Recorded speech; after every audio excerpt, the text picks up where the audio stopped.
guys! For today is I'm doing my journal. Yes. Nagkalat yung mga stickers ko dito sa Because I'm doing my journal right now and it's May 1. Yes, I think I need to do my journal for today's video because I'm going to be busy this month, I guess. Yeah, I'm going to be busy and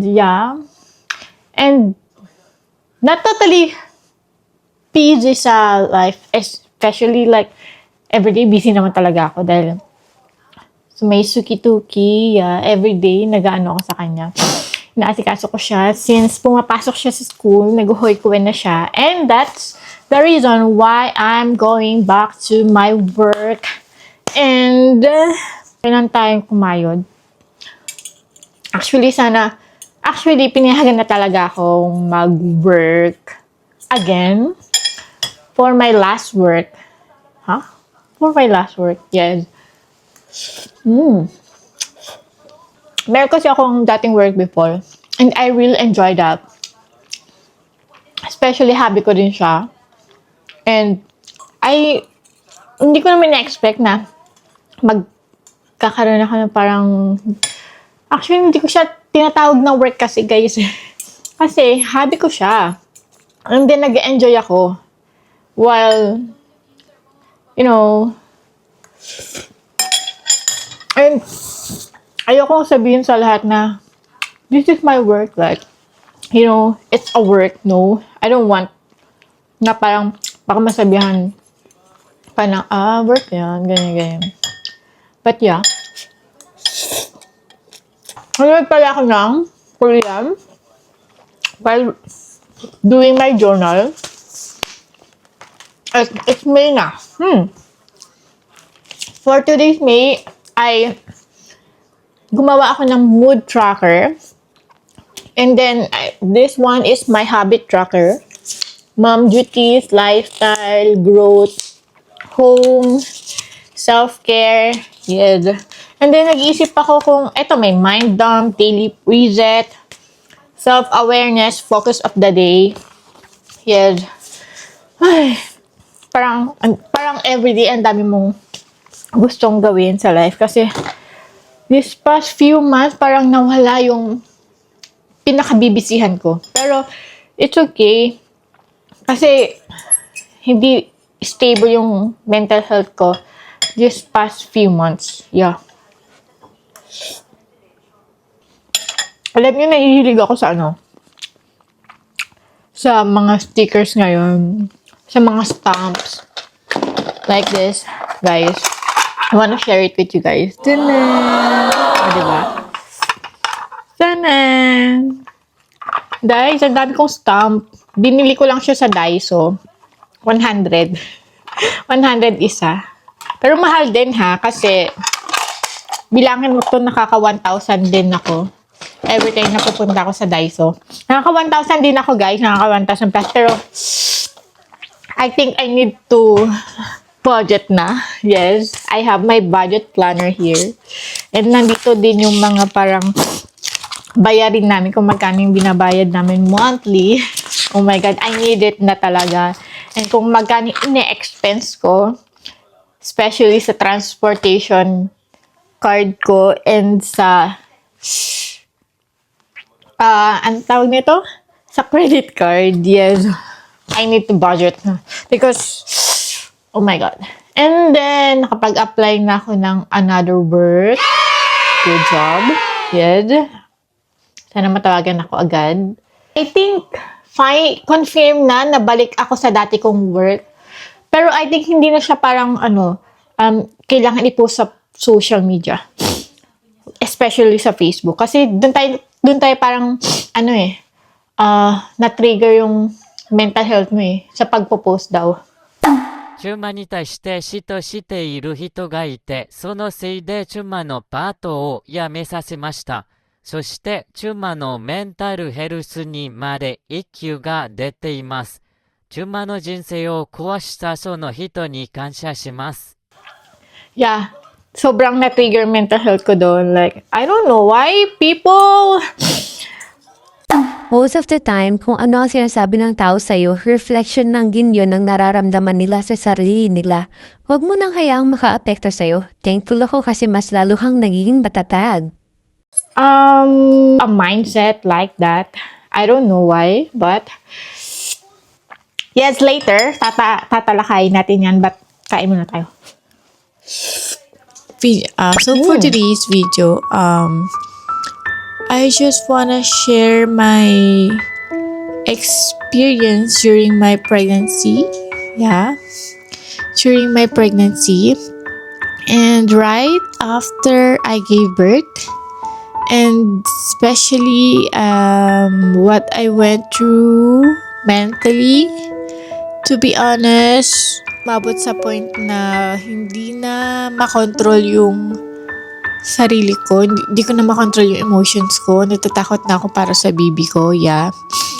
Kasi pakiramdam ko parang ako mismo hindi na stable. And the hardest part is hindi naman lahat alam kung ano yung pinagdaraanan mo. And pero kahit ganon, may mga salita pa rin na ibigay sa akin ng walang pag-iingat. And I understand, yeah, valid naman yung nararamdaman ng bawat isa. Pero sana naisip din na buntis yung kausap nila. At sobrang sensitibo sa lahat ng bagay. Mataas yung stress ko, pati yung blood pressure ko. Yan, naapektuhan na din. And pinipili ko na lang din hindi pumatol kahit simpleng salita. Yeah. Kasi alam ko kung gaano ako or kung gaano ako maaapektuhan. And ayoko madagdagan pa. Kaya nananahimik ako, kinikimkim ko lang. Pero alam niyo, doon ko na-realize na minsan hindi sapat na yung pagiging tahimik para protektahan yung sarili mo eh. Kasi habang hindi ka nagsasalita, lalo mo lang din dinadala yung sakit or yung bigat na mag-isa. And then that's what I want to open about today. Yeah. So I will do this in Q&A, I guess. And then because I have cards here, bawat card, meron siya parang questions. And then, ang gagawin ko sa questions, parang magbibigay ako ng simple, not simple answer, but bawat card meron siyang kwento and may realization and may truth na hindi ko kagad na sabi sa sarili ko. And today, I think I will finally ready to say it. Yes, habang tulog ang suki-tuki. While I'm watching movies, look at this one. Ayan. Dito ko pinapatong yung aking para mas mataas siya. Diba guys?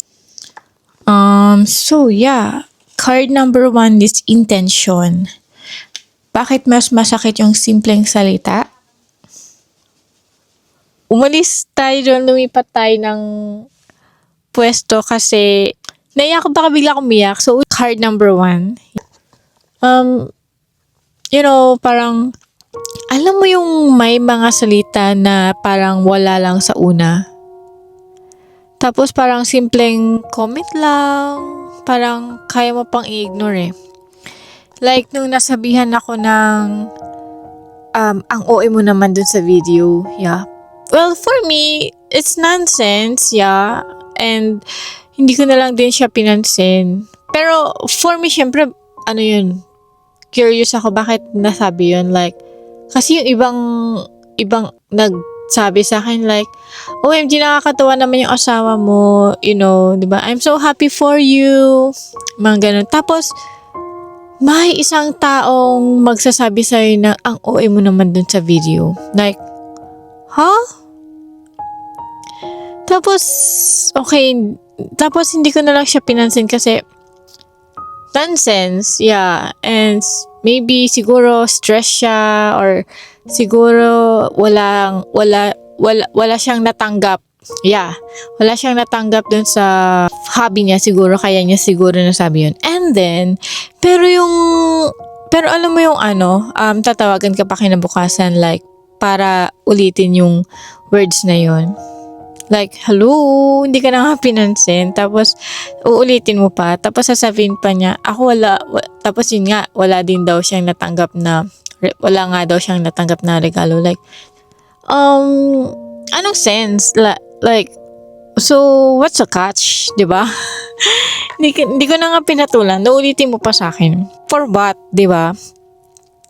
And, ayoko lang din magsalita to that person. Pero, alam mo yun, parang natitrigger ka na kailangan ba may sabihin ka? Kailangan ba meron akong ma-comment for that?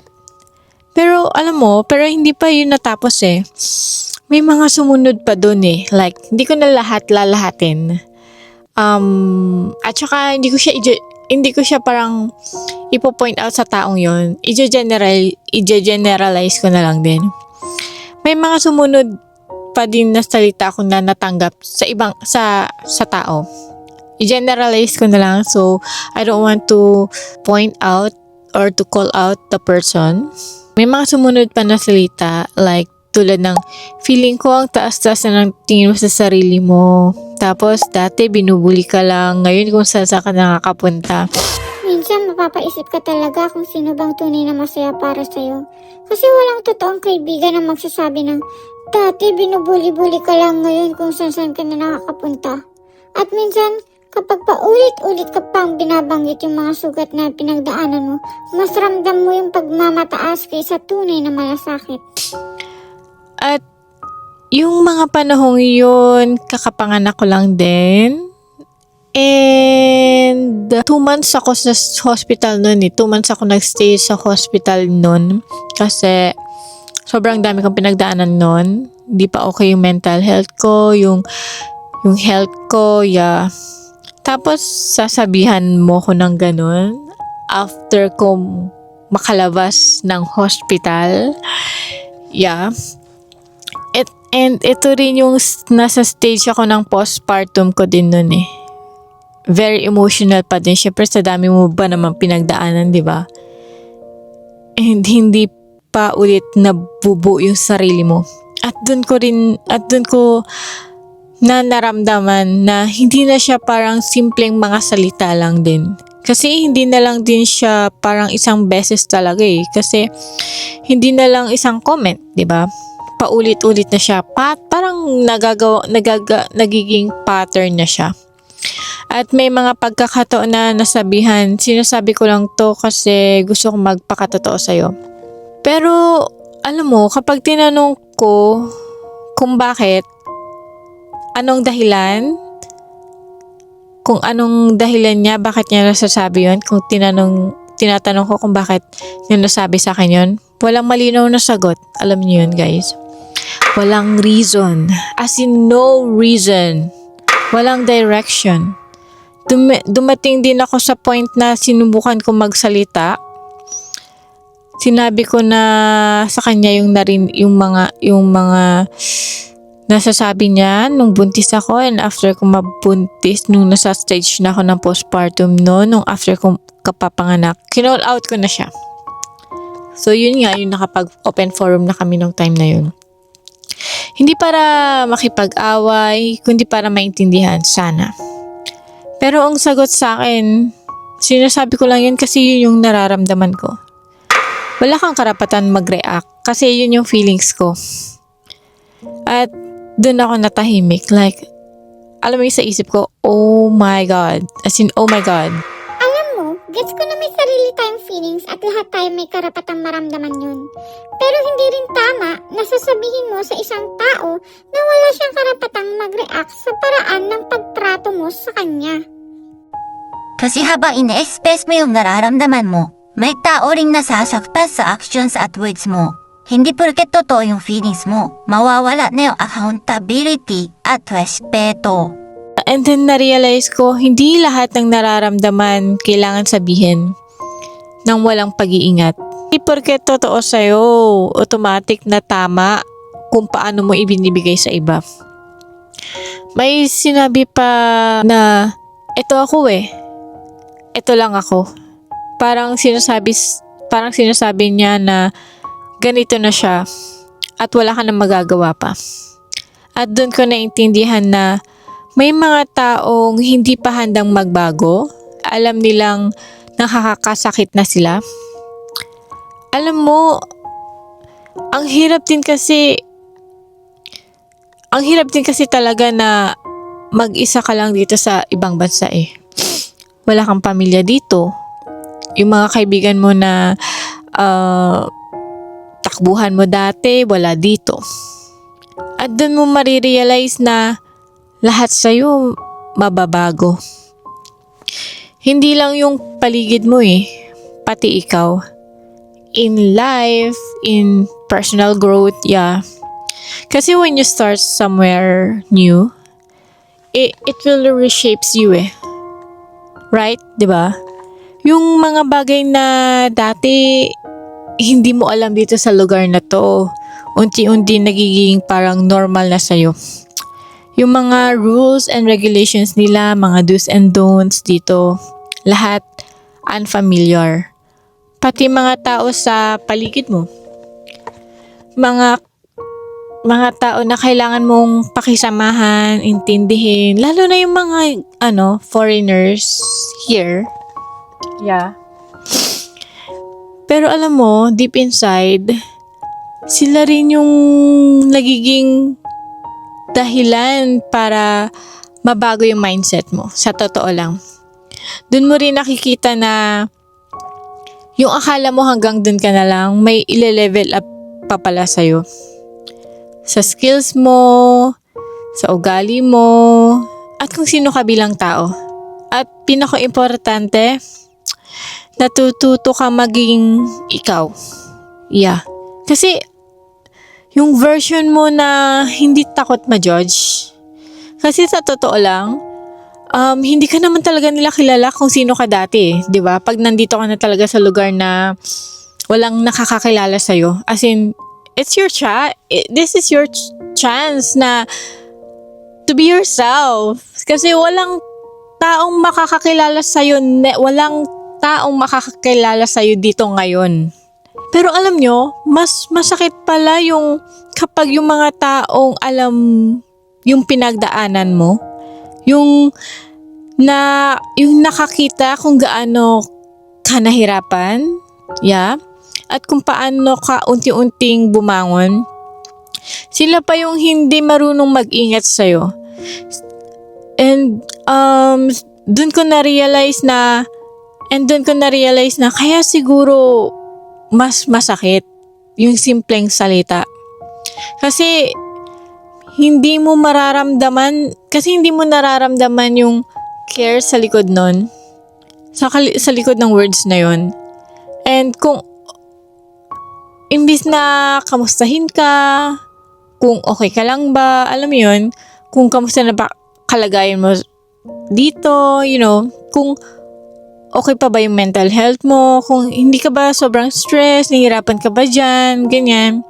Imbis na ganun, or siguro may pang-congrats. Imbis na ganun, alam niyo yun, may mas napapansin ng iba yung mga bagay na para sa kanila may mali sa'yo. Yung mga nakikita nila, agad nilang binibigyan ng meaning bilang negative. Nang hindi nila alam yung buong kwento, yung nangyayari dito sa'yo, at doon nila binubuo yung sariling version mo kung sino ka ngayon. And nag-a-assume sila na nagbago ka, pero sa maling paraan. Na parang may mali sa pag-grow mo, pero hindi nila nakikita yung kung paano yung mga pinagdaanan mo kung paano mo narating kung nasaan ka ngayon. And hindi nila nakikita yung tahimik mong mga laban, yung tahimik mong pag-iyak, yung mga araw-araw na pinipili mong yung mga araw-araw na pinipili mong lumaban, kahit hindi ka na talaga okay. Yeah. Kasi imbis na maintindihan ka, imbis na i-cheer up ka or whatsoever, nahuhusgahan ka nila. Nang hindi man lang nila sinusubukang alamin kung ano yung mga pinagdaraanan mo, kung saan ka nanggagaling. At doon mo mararamdaman na minsan hindi ka nila tinitignan para intindihin, kundi para husgahan. At doon ko na-realize na hindi pala yung words ang masakit. Yung intention sa likod nun. Ang sakit pala ng mga salita is hindi dahil sa bigat ng pagkakasabi, kundi dahil sa paulit-ulit na pagpili ng hindi mag-ingat sa mga words. Kasi alam mong may pinagdaanan yung tao. Kasi kahit alam mo, simpleng salita kapag paulit-ulit nang naririnig, sa panahon na mahina ka, unti-unti niyang binabago kung paano mo tignan din yung sarili mo eh. Hanggang sa dumating ka sa point na kine-question mo na yung sarili mo, yung growth mo, at kahit yung saya mo. At dun ko naintindihan na hindi lahat ng sugat galit ang pinanggagalingan. Minsan, nanggagaling siya sa pakiramdam na hindi ka nakita, hindi ka naiintindihan, at hindi ka piniling intindihin sa paraan na kailangan mo. And the hard truth is, may mga taong hindi kayang i-hold yung growth mo.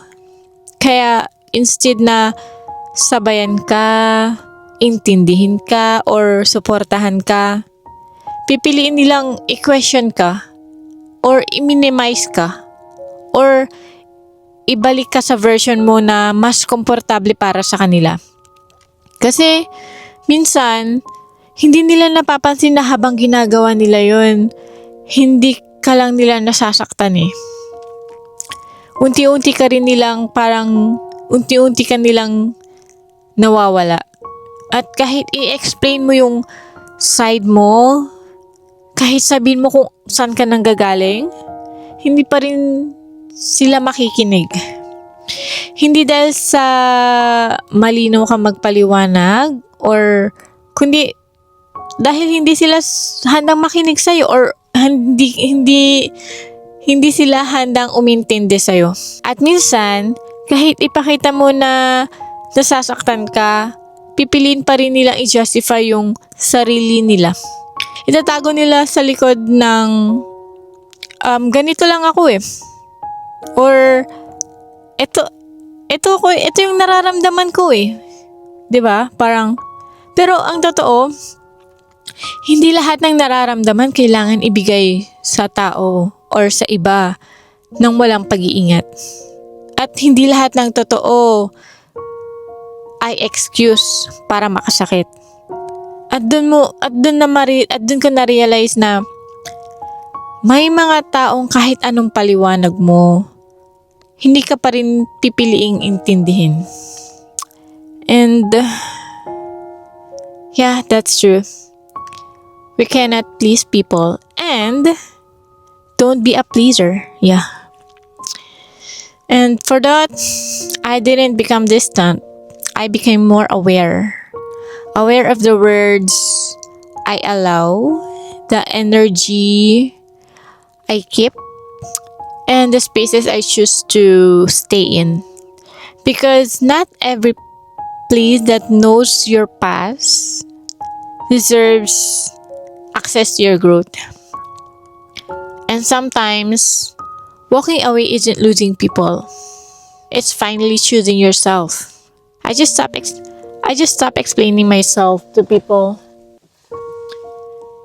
who already decided not to understand me. Yeah.